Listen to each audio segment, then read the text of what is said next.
Hello, everybody, and good morning. I am excited to be here with you today, as always. So, I'd like to welcome all our audience to another wonderful episode of My EdTech Life. So, anywhere you are in the world today, whether you're having your breakfast, maybe some lunch or late dinner, or maybe it may be Sunday morning, if you're joining us, thank you so much, as always, for your support in making My EdTech Life what it is today. As you know, our mission, our vision, and our passion is to connect educators and creators one show at a time. And today we have a great and wonderful show. I have a wonderful guest who, believe it or not, I just probably met maybe about 3 weeks ago, not even in real life, but just through Twitter and just connecting and DMing. And then, he started showing up to some of the shows and participating. And I'm just excited because, this is what we do. You contact me, we hit it off, and we're like, hey, let's do a show, let's have a conversation. So I'm really excited to have my new and wonderful great friend John Woodward here on the show. So John, how are you doing this morning? I'm doing great, early on a Saturday morning, but I can't complain at all. Doing great. Wonderful, John. And we've got Hannah here who says that she is so excited to see John this morning. He's so wonderful at building relationships with teachers. Major props. Hannah, thank you so much for joining us in the Hey, chat. Hannah. All right, guys. And if you're watching us live right now, let us know where you're joining from. We are right now, we're on Facebook, we're on LinkedIn, we're on YouTube, and we are on Twitter. So wherever it is that you're joining us from, let us know, drop us a line, and we'll be excited to take any of your questions and, maybe, show any of your comments. And that way that can lead into conversation too as well.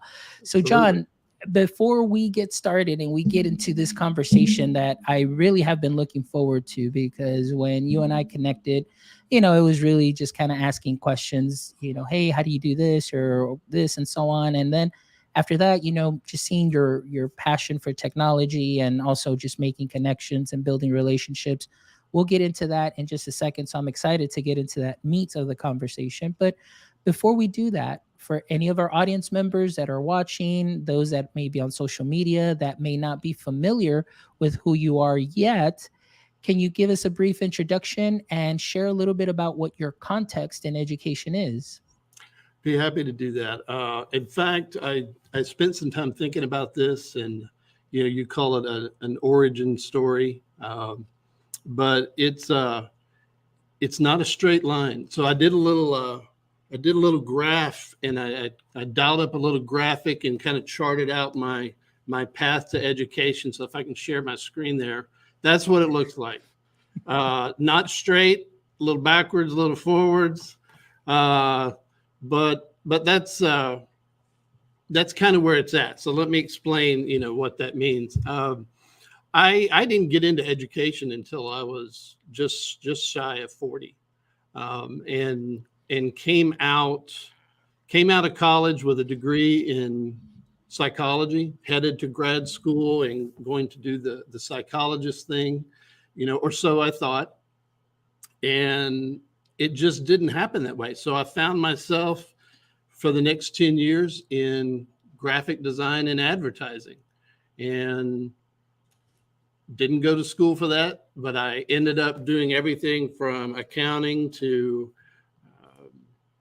doing some Photoshop and graphic work to, like I said, running the books, running the IT department, and then, building up skills.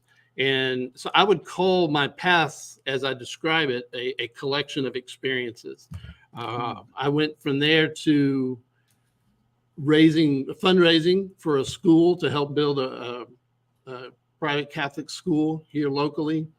And then the whole time I'm doing that, I'm coaching, and I'm coaching soccer. So I'm actually teaching in a way. And I had people in my ear for this whole time before education talking about, have you ever thought about teaching? Have you ever thought about teaching? And I know we talked before about people falling into education. I think I was running from it for a little bit, going, there's no money in that. There's no money in that. That's I can do that other ways. And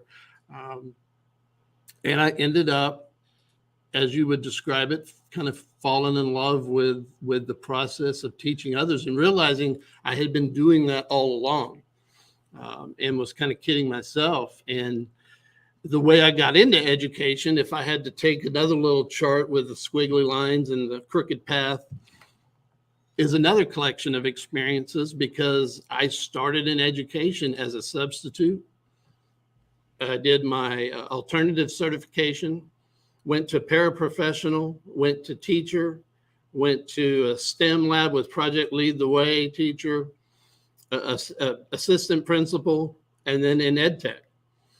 And so, you know, it was a collection of experiences there. So everything, although they were radically different, all those experiences gave me the skills I needed to do every next step. And so it's, you look back and you go, I didn't see this coming. Or, you know, sometimes you have to take a minute, especially at this time of year when you're finishing a year, to kind of look back and realize where you've come to, and look at those experiences and go, you know, it really did. Everything I've gone through has prepared me for this moment. And, you know, I go, that time where I was fundraising, it was all about relationships. The time working with customers in marketing and advertising, absolutely all about relationships. You know, so whichever job that I've had or position has been dependent on establishing some type of solid relationship. So, you know, the crooked line that it is, I guess I'm at the end right now, and I don't expect it to keep going straight. You know, it hasn't so far. And what fun would it be if it was a straight line? Yeah, exactly. You know, and I love hearing this, and thank you so much for sharing that, where you're coming from, because for a lot of our audience members, like the way you describe, I mean, you got into education a lot later than many of us do, but I mean, just your story, those experiences, everything that you saw through what your past experiences were translatable and transferable skills into the classroom. And oftentimes that concept, somehow kind of gets lost even within our school setting, as us as teachers. When I was teaching, I always tell the story, when I was teaching science and there was some math and science, the students never made that connection that, hey, this is math and this is transferable into your math class. And they kind of see it separate and that they don't work hand in hand.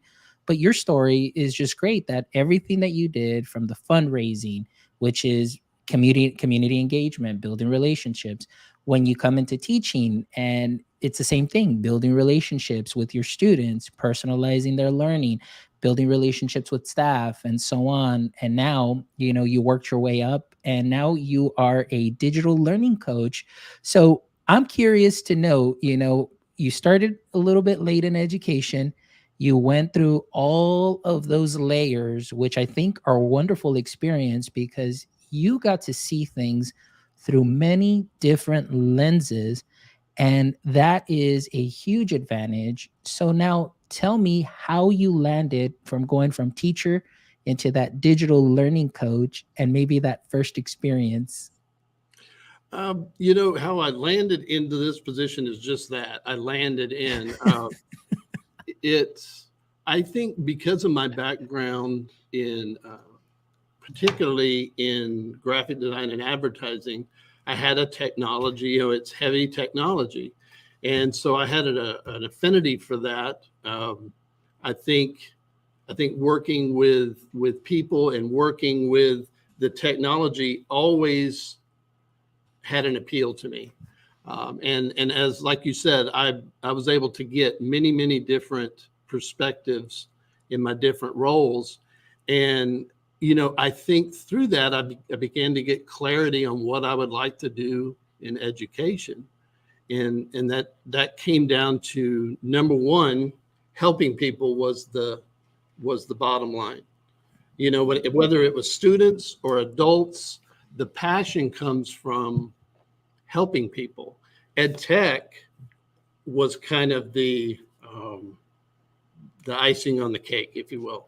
in terms of I had a skill set for that. I had an affinity for that, a love for it. So combining the two just was a natural fit. And so there's not a ton of these positions that come open. And so when the opportunity came, I was definitely interested in it, and it just has been a natural fit. I'm in my third year now. And what is so interesting is that it's a lot like teaching, just on a different scale. I'm able to use all the different perspectives that I've been able to gain, and it's just like teaching in the sense that it's different. Every year is different. The only constant in education is change. But I'm able to build relationships on a wider scale and in a different level. And so there's something that has been unique about this position than any other I've had, in the sense of being able to see beyond one campus and see an entire district, as well as getting involved with organizations like TCEA and Google Trainers, and being able to see a much bigger picture beyond that. That's wonderful. And I just love that story, because what you're saying is really kind of very similar to what happened with me, and just it resonates with that. For me, it was always like people first. Coming from a business background, and especially marketing, my whole, I guess, thing as far as teaching, when I transitioned into that, was getting to know my customers. Like my students, all 30 students were my tiny little customers that I had to sell algebra to, and not everybody bought algebra the exact same way. So I had to sell it to them. So it just came down to that building relationships. So what you're saying, resonates with me, because it's the relationships first. And I think even just your passion for ed tech, and your affinity for it, to me, I think that's that icing on the cake for you, because I think for you, it just seems like you're a people person too, first and foremost. And then after that, with that added skill set that you have, and that passion for that skill set, being able to marry the two and doing what you're doing now is just something that is amazing. And I love the way that you are able to have those different lenses. Like myself, my lens is, just transitioning from business to school, and then going up through high school, through elementary, and now in this role. But you got to see things a little bit more just as you kind of continued on, and you saw the substitute side, you saw the paraprofessional side, which oftentimes I believe are a lot of the staff that may be kind of forgotten a little bit when the trainings come about, and that's something that's so important. So John, tell me how you leverage all of that, those lenses that you have, to really hit everybody in the district in the way that they need. I think when the way I leverage it is anytime I step on a campus, and I work primarily with our middle schools, which I had not spent any of my time prior to this position in middle school. It was all in elementary. So it was a jump, not only in position, but also in grade level. I think anytime I step on a campus, I'm much more aware of who I'm dealing with because of those positions. Like you said, a lot of times a paraprofessional or a substitute is kind of forgotten about. And you realize that there are many stakeholders, if you will, on a campus. And it's not just one position that rows the boat. It takes many. There are many oars in the water, and there's an empathy, I think, that I have, having been in those positions and having felt what they felt, that it's hard to feel. In fairness to others, it's hard to feel unless you've been in that position and viewed that position through their eyes, and viewed a campus through their eyes, and viewed a district through their eyes. So I think it just starts with an awareness when I step on a campus, that I'm not just, even though primarily sometimes my trainings are with teachers, my interactions, my discussions, my assistance is not siloed just to one position, that it's broader than that, and it has to be. But I naturally kind of gravitate to that. It's not in my nature to dismiss somebody, or to not recognize what people do. But I think it has made me much more aware of who's on a campus and the roles they play. There are some campuses that would not be the same at any level, elementary, high school, or middle school, without your paraprofessionals and your staff, certain staff that may not get all the credit. But if you took them out of that campus, you're going to completely change the culture, because they're integral to that.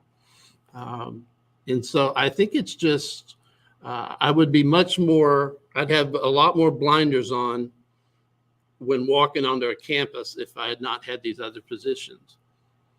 Yeah, I see that. That's very valuable. And just the way that you're describing this is something that's wonderful and amazing. And just really kind of like for a lot of us that are in these positions, like you said, oftentimes we're working with teachers and we focus on what we need to, because there's either a certain thing that we need to be working on, focusing on, whether it's for curriculum or just for teacher instruction. But we're so laser and hyper focused that oftentimes we do forget, the other staff, and like you said, they're an integral part. And if there's anything that we can possibly do to help with their task, and my motto or my vision that I've always like told teachers is, if what I bring you allows you to get back more of your time. And what I mean by that is I always tell them, look, if by the end of the day I can get you an extra 10 minutes or possibly 15 minutes to just decompress and breathe, that then I feel like I have succeeded in just being able to facilitate and make your life a little bit easier with either, upscaling a certain task into using some tech to make things a little bit easier, or just for student engagement, for grading, for anything like that. But also, that's important too, even for paraprofessionals, because I mean, they're working with students as well. They have tasks that they have to manage. And that goes as well for administrative staff. Oftentimes, the secretarial staff, executive staff, things of that sort. It's very important that we focus on them too as well, because this is a machine that, like you said, there's a lot of stakeholders, there's a lot of oars in the water, and we want to make sure that that ship is sailing, and sailing smoothly. So yeah, so I guess for me, this was a great reminder to look around a little bit better, because sometimes, like I said, I'm one of those that when I get hyper focused, I'll focus on the tasks, but then I may be missing a couple. I think of we things all here. do. I think we all do. I'll tell you a little story, if I may. When I came into this role, when I came into as a digital learning coach, I had about a half a year of normalcy. And, I'm trucking along as a digital learning coach in elementary, and you can guess what happened. And it seems like absolutely decades ago. You go off for spring break and you come back, and it hasn't been the same since. And finished that first year out, and then I go into middle school. And as you know, you come back, but you're not back. You're in this hybrid role where you've got some students in person, some on remote. And I'm into a situation where how do I go into 3 completely different campuses that are half full? Everybody is stressed to the max. And how do I do that? And at first it was frankly just completely overwhelming, because everybody was overwhelmed. And I started in that case with the people that were there, dealing, of course, helping the teachers, but also building relationships with people that I could have the most impact in different places. In that case, I had to start somewhere. So I started with my instructional coaches on these 3 campuses. And one of the things we've been trying to do as a department is really work, and you're always walking the fine line between the ed tech side and the instructional side. And I'm sure you can relate to that. And one of the tasks that my director, Craig Wilson, had tasked us with was not just being completely technical, get into the classrooms, help, be helping the instructor and be partners with the instructional coaches to help teachers. And so that's kind of where I started. And I'm going to give a shout out to three of my greatest friends at these, Katie Waller, Amanda Stanfield, and Misty Anderson are instructional coaches at these campuses.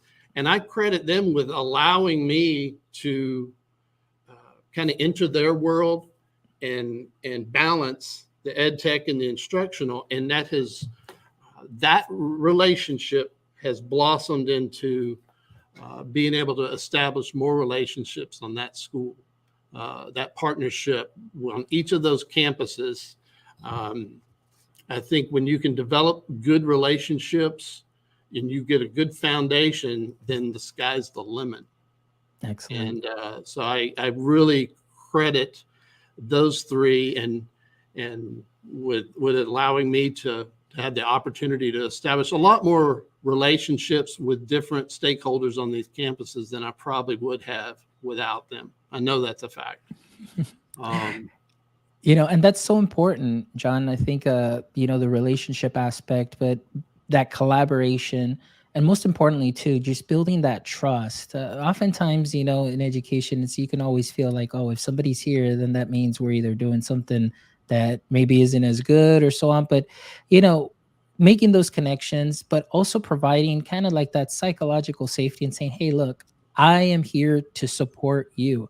I'm not here. And oftentimes what happens is they see maybe a position like yours or mine because we are considered, and I don't know in your case, but we're considered central office. And for some reason, a lot of teachers are like, oh, central office is the enemy because everything that we have to do comes from there and so on. And then there might be a disconnect because there's a lack of trust sometimes. Yeah, there's a lack of trust because of that disconnect, because people oftentimes make decisions that think are correct, but they don't do a walkthrough and see how those decisions are actually affecting the teacher or affecting the student or the learning environment. And so a lot of times that's what we may hear and say, hey, there's just a big disconnect. I mean, they're not here. And so because my position is seen that way, they're like, are you really here to help, or are you here to just report back and, letting them know what we are or we're not doing? So that's why it's very important. And I'm glad, in your district, you have instructional coaches. This is something that is for us. We had just gotten some instructional coaches for this year where they're doing a phenomenal job because we have content specialists. We have 3 content specialists for a 14 school district that includes high schools, elementaries, and then an alternative education center. And for 3 people to be, spread out to 14 schools, it's really impossible. So we've been able to leverage the power of Google Classroom to create Google Classrooms for K through 12 and put in, their digital learning, what is it? The digital learning, lessons and things of that sort, calendars. We're putting in everything that they need to kind of set them up. And then the coaches also now are building those partnerships with the teachers where they're like, hey, I'm just here to assist, help with this instruction, just tweak this, do this, and just having those conversations. And, it's been great this year. I think we've seen a huge difference. So I'm glad that you have that also relationship with your district and that these 3 lovely coaches are doing wonders and helping you connect with the teachers as well. That's very important. Yeah, I mean, because as you know, things can get very territorial in education sometimes. And I credit, those 3 individuals with my team and my department and the people on campuses. There's a lot of people that didn't, they welcome that. They welcome the partnership. And so I think, what we're talking about here is a foundation of trust to relationships. And we talked about that, that really, one of my favorite quotes, and I think it's a Harry Truman quote, is it's it's amazing what we can accomplish when we don't care who gets the credit. And I think that's the approach that I've tried to take. I'm not going to say I've always been successful with it, but I think that approach just lends itself to being welcome to new ideas, stepping out of your comfort zone sometimes, and welcoming new partnerships, and kind of putting the big goal ahead of what may be my personal goal sometimes.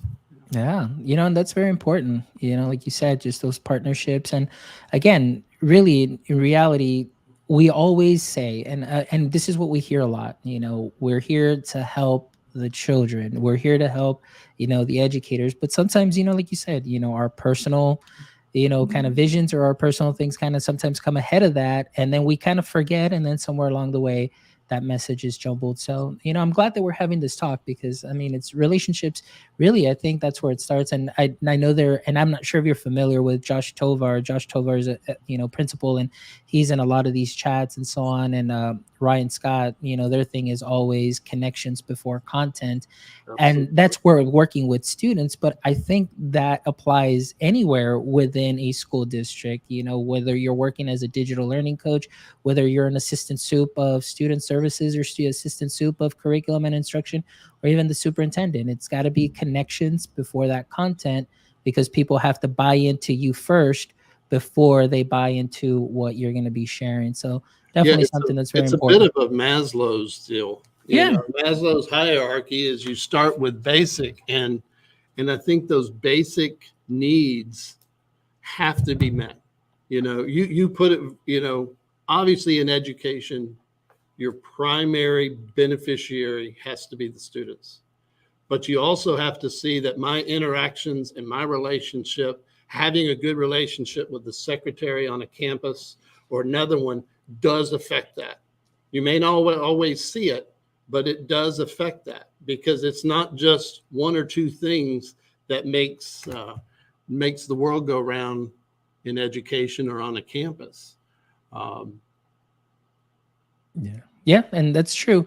So, John, let's kind of transition a little bit into, I know we got into the relationship portion, but talk to me a little bit about this project that you're working on now. I know that your school district, you're doing podcasting now. I am, Yeah. So tell us a little bit about where that vision came from. And I know we talked a little bit about this pre-chat as far as what you are hoping to accomplish with this for your district, because I think that this is such a great idea. So for any educators out there, or even podcasters out there that are serving, in a school, check this out, because this is something that I never even thought about or heard. So I'm glad that John is here and he shared it, and definitely worth the share for everybody here. So John, tell us a little bit about that story.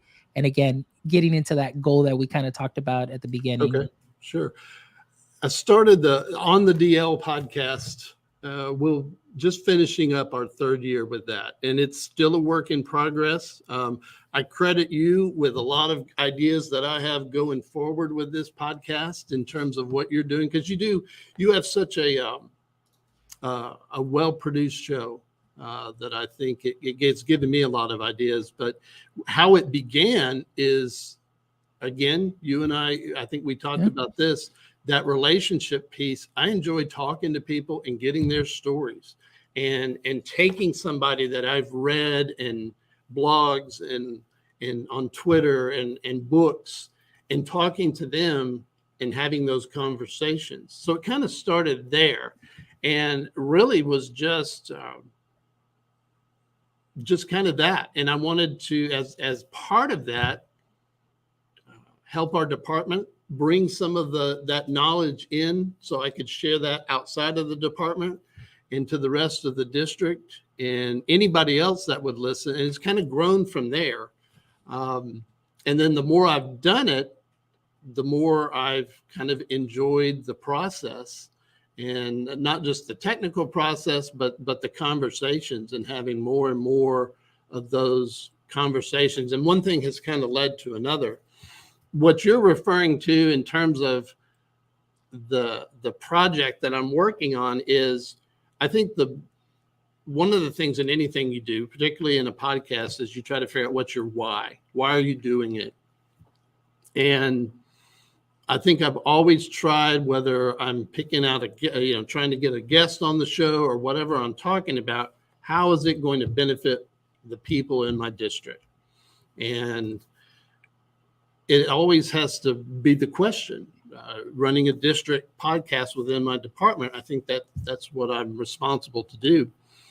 And so you're going, content is key. So, who you have on the show, what value are they bringing? But then I'm also thinking, teachers are busy, staff is busy. There's so many people that have so many things to do. Why would they listen? And it's got to be a combination of things. And so I got to thinking about using it as a form of PD. We'll read books, you'll go to seminars, and that all counts as PD. And so I asked the question of one of my higher executive directors in the instructional department about the prospect of using a podcast as PD. So we're investigating giving teachers and staff PD that's needed for listening to a podcast. And there has to be certain parameters. So we're working on setting the parameters for what's involved in that, because it has to provide the value. But if listening to a podcast can provide a half to a full credit of CPEs, then you are fulfilling part of a T-test goal of education. Their PD hours that they're required to do, but also providing value beyond just listening to the show. And so we're working on that as we move forward to really, I think it'll improve the number of people that listen to the show by also giving them value in what they're listening to. Yeah. So it's kind of killing two birds with one stone, if you will. Yeah, no, and I love that idea, John, because, I'm a fan of badges, with badges Right, too. It's like, teachers, have an artifact or evidence that they went through something, they received the badge, counts towards PD. But I love the fact of, taking a podcast. I mean, there's so much great content out there, or even content, like you said, that you're producing within your district. Mm-hmm. And on certain hot topics, little mini bite size, they don't have to be long drawn conversations, but, a 10-minute, 30-minute, but just something that's very intentional, and serves them in the way that it's going to be relative to their classroom. And then at the end, they just have a deliverable, maybe, submit something to you, maybe an artifact of how they practice that, things of that sort. But I think that this is such a great idea, because I'm all about voice and choice. And we always say, well, we want to personalize learning for students. But what about the teachers? Like, we need that personalized learning too as well. I may not learn through a book study as much as I would learn through something like this, listening to a podcast or producing something and producing an artifact. So we also have to practice that within ourselves too, that we are all different types of learners. And so the podcast, I think, would be a great option, that voice and choice. And, this is something that I've told before in a story, but oftentimes, something like this can be a little like overwhelming for somebody. Like, what do you mean? Like, I just have to listen to something and then I get that PD. And because we're so used to, I have to show up to a room where somebody's going to talk to me and bring in a PD that may not be, something that I may need for my specific classroom or my specific students. But I think that this is a wonderful idea, John. And let me go ahead and share this. I'm going to bring it to the screen. So for all of you guys, please make sure that you follow John on Twitter as well. But here is the page as well for the Temple ISD digital, or the digital learning page. And Yep. then here you can get more info. And please make sure, I mean, you check out some of these episodes as you scroll down. You've got Brian Aspinall here. You've got Jenny Matheson that are here. And so, John, tell us a little bit. Not all guests that are on your podcast are, employees of Temple ISD, correct? That's right, and that's by design. I have kind of got a mixture of people within the district because I want to highlight people within our district. We talked about those relationships, and I've had everybody from the special education director to the bilingual director. Got the director of transportation coming up because nobody's story is too small or invaluable. And then I've also mixed in some of these folks that, Jim Knight and Catlin Tucker, that really are, I mean, we got some fans in this district of these people. And I did, Jim Knight, it was gracious enough to be on the show. And I had the instructional coaches help me with those questions because they were absolutely all, fans struck by, oh, you're going to have Jim Knight. So I involved them in writing the questions that I might ask him. And then, Joe Sam Filippo up in Fall Creek, Wisconsin. And, I think providing that mixture that is highlights the department, but also highlights the values of the department in terms of blended learning and people that are mirroring through their words and actions some of the things we're doing in our department and in our district. And I feel very fortunate and lucky that I work at a place that can allow me to do this and help bring positive attention, hopefully, to the district, and do it in a different way. Because you said it a minute ago, if we need to meet students where they are, we need to meet the adults where they are as well. And that includes voice and choice. And the days of sitting in sit and get PD should be over. Doesn't mean there's not times when you need that kind of PD, but we need a lot more choice. And we need to be giving our teachers and our staff a wider variety, particularly right now. You talk about relationships. These last 3 years have been hard on everybody. And we've got people, I'm concerned, Fonz, about people I come in contact with. They're worn out. Mm-hmm. They're worn out in October or November that you would normally see in March or April. And it's not that they dislike education. They're just out of gas. And so I think we have to respond to that with how we approach our PD. You still have to do PD. It's still necessary, but we've got to read the room and respond accordingly, in my opinion. No, I absolutely agree with you on that. It's very important that we take that into account. And again, for me, as always, it's if I can take something off a teacher's plate or facilitate something and just make it a lot quicker and easier and just give them a bite-sized microdose of EdTech / classroom practice, then they can use it effectively. They can dissect it even more. They can kind of sprinkle it onto what their already great practice is and just take it from there. But I do agree that we need to look into making PD a little bit more efficient. We need to make it more proficient, and then we also have to personalize it as well for our teachers and for all our staff, because let's not forget also, we have the paraprofessionals, we have administrative staff, and oftentimes there isn't any PD for them because they're not maybe in the classroom. But hey, you know what? It's efficiency. We want to make sure that the same tools that we're using in the classroom, we can show them that those same tools can apply in the front office. And, especially like for ourselves, we're a Google district. So, I mean, pretty much all across the board, we're using Google, but are we doing it to the best of our abilities?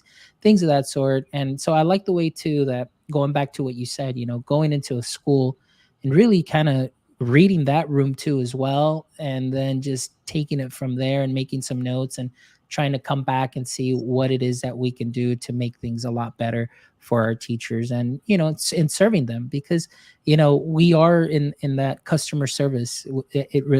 Whether we like to think of it or not, it is customer service. What we do, our customers are our teachers. We build those relationships, we build those friendships, and in the same way, we want that to trickle on to our students as well, and building those relationships in that community. So, John, thank you. Well, Oh, yeah. go ahead. Go ahead. No, I was just going to say you made me reminded me of something with the relationships and my little squiggly line path to education is it all takes time. Relationships really can't be rushed. We would love to go on and establish a relationship in one visit to a campus. You can make an impression, that's for sure, and you only get one chance to make a first impression. But it takes time, and it takes patience, and I think I've really had to work on that part especially the last 3 years, to realize that there's a lot of things out of your control, and sometimes you just have to keep working at it and be consistent in those relationships. And I think one of the biggest things I've done in the last 2 years particularly is use these things a lot. I think we talked about teachers being stressed and maxed out, and they just want to be heard. And some days the best thing I did was just listen. I didn't deliver a valuable PD that particular day, but maybe I listened to somebody that needed to be heard. There you go. That's perfect, John. And it just shows the extent that also, because just your title says digital learning or digital learning coach or instructional coach, there's so much more to that. Beyond that, we are human first. And like you said, we need to make sure that we do listen. And I think that, it falls under just being a human being, listening, just as simple as that, just being a human being and really understanding somebody else that may be in need. John, I really want to thank you so much. I know that even this podcast was like last minute, sort of, in a way that I was just like, hey, let's get on. And you're like, hey, let me check with the family CFO first to make sure that we don't have anything scheduled. And I'm glad that you're here. And like I said, in such a short time span that you and I have been interchanging messages, and, me being able to answer your questions and reaching out to you, and, just to have you here and really talk to you, it's just great. And again, it just goes back to what this podcast is about, guys. It's about connecting educators, creators, one show at a time, hearing their stories and learning some great things. Like I said, today I learned just a wonderful idea that John and his district are doing, and doing podcast PD, in that sense. So big shout out to Chris Nessie on that too, because I know he does podcast PD, but this is, also like podcast PD, counting for your hours. So John, anything else you'd like to add, just for our audience members, maybe how they can connect with you, reach out to you, just give us some info here. Feel free to DM me on Twitter. Feel free to reach out to me at john.woodward@tisd.org. My podcast, our podcast is growing because of people like you and others who are willing to share. And you're very welcome, Debbie. Thank you. And so I would just say reach out, because we've been able to grow, and I'm growing because of people's willingness to share. So definitely ideas, or if you'd love to be on our podcast, that'd be cool too. Yeah, so definitely reach out. And like you said, John, he's amazing. He's great. And, it's been a just wonderful conversation. And I want to thank everybody that stopped by the show here live at the, today we had Debbie. Thank you so much, my friend Debbie. Thank you so much for stopping by. Mel joining us all the way from Colombia. We had Ravine also joining us through LinkedIn. And we had Carlos Garza also, who's here from Edinburgh as well. So, John, hopefully next time you make your way towards Edinburgh, it'd be great to meet you, and maybe we can get together. Yeah. So like I said, you're more than welcome. Come by anytime if you're ever around this area, and maybe one of these days I'll just take the drive up. I'm not exactly sure how far Edinburgh is from Temple, but I can make my way over there too and visit. Hour north of Austin, piece of cake, man. Oh, perfect. Yeah, that's a good like 5.5 hour drive. Oh man, like I can do that in a day, and And I'm maybe hoping you'll be at TCEA in yeah. February. Yeah, we'll be at TCEA for sure, but it'd be great to just meet up halfway between that and maybe over a little bit of brisket and ribs, as we all know in Anytime, that area. anytime. I'll be Well, glad to do that.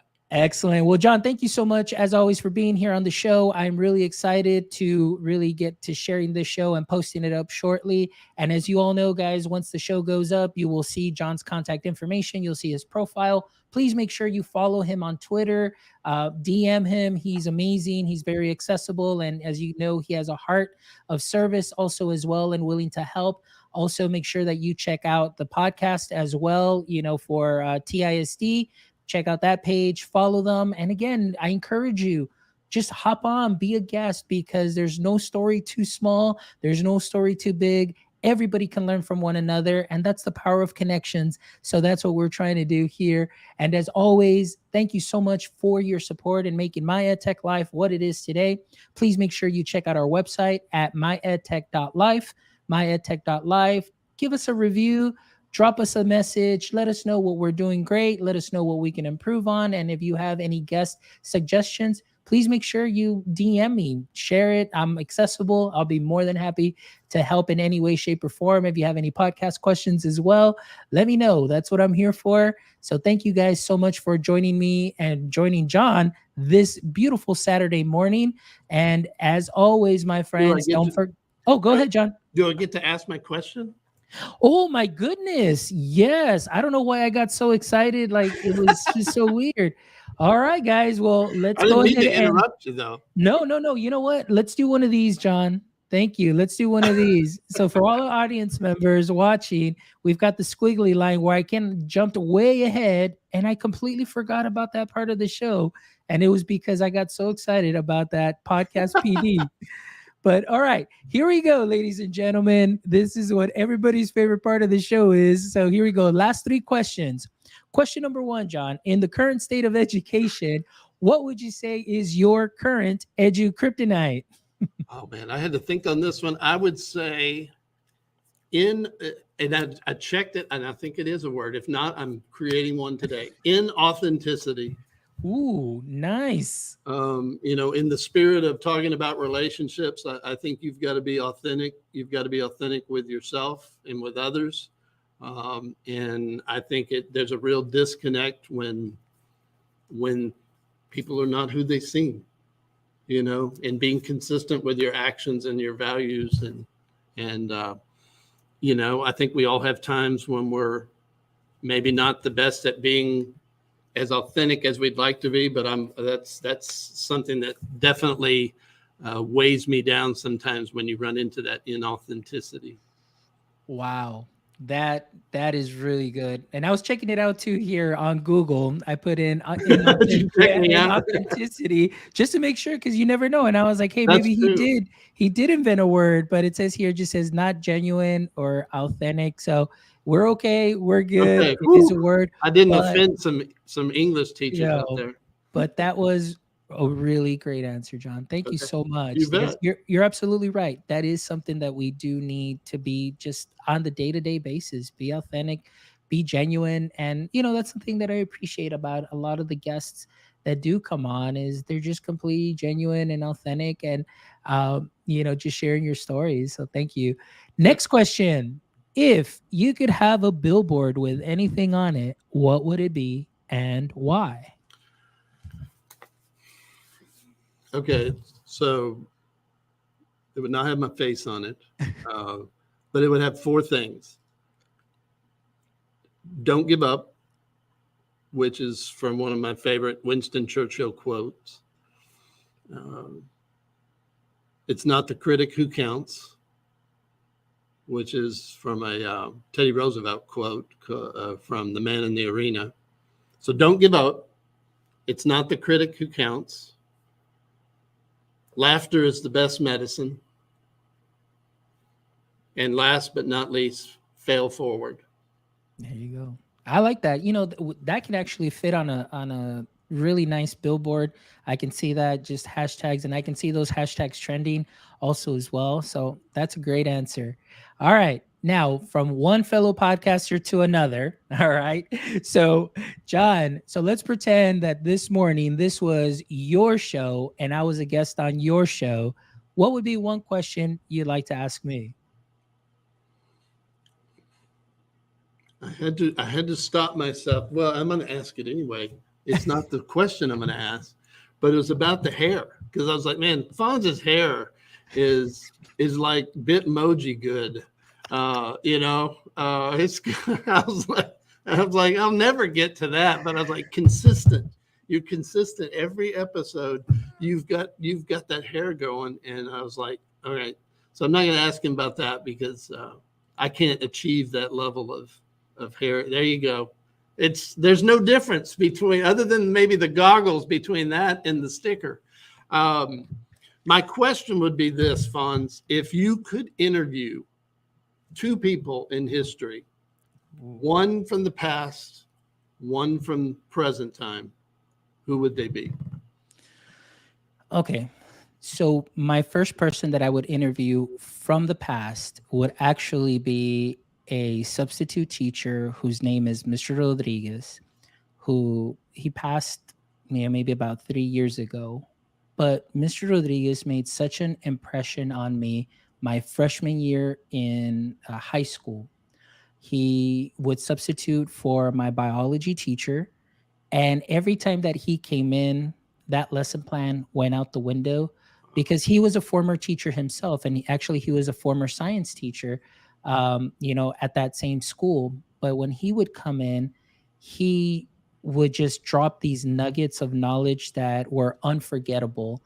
And for me to still remember him to this day, many years from when I was 14, in 1994 or whatever, around that age, 14, 13, 14, and to still remember C. Hopkins Cafe, which are the seven elements that we all need to survive, or that our bodies are made up of, which is just that acronym for, and I'm going to kill it here because I still forget it, every once in a while, but it's like C. Hopkins Cafe is like calcium, hydrogen, oxygen, phosphorus. I forget what the K is, sodium, I think, iodine, or some whatever. Anyway, C. Hopkins Cafe. I would love to interview him because, for me to still remember that and that impression that he Absolutely. made on me, I want to know where he drew his passion from. I want to know what what what was going through his mind as he taught. How did he reach out to us? How did he make these gems like so easy for people to remember and to remember many years after? And the story about that is too, I saw him before he passed, maybe about, this was about 4 years ago, because I think it's been 3 years since he's passed. And when I saw him, obviously he got older. I saw him, he went up to the water fountain to go get some water, and I just kind of slowly went up, made my way, and I said, Mr. Rodriguez. And he kind of looked at me, and he's got that old age, and he's got the little, his hand is shaky, he's just, and I said, Mr. Rodriguez. And he goes, I don't remember you. I don't, I said, it's okay. It's okay. I just want to say thank you for what you did for me, and I explained to him, I just said, you taught me C. Hopkins Cafe, and I still remember to this day.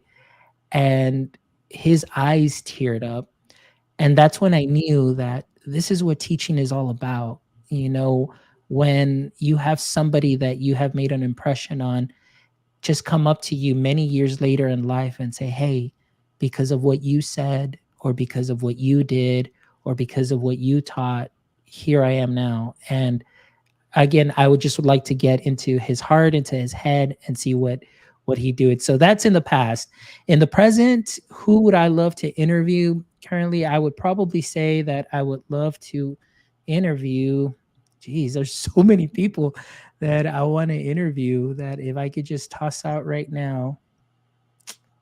Maybe I'm somebody that you think may be really hard to get. I don't know. really hard to get. Hmm. That is a great question. I don't know, man. You got me thinking here. So very hard to get.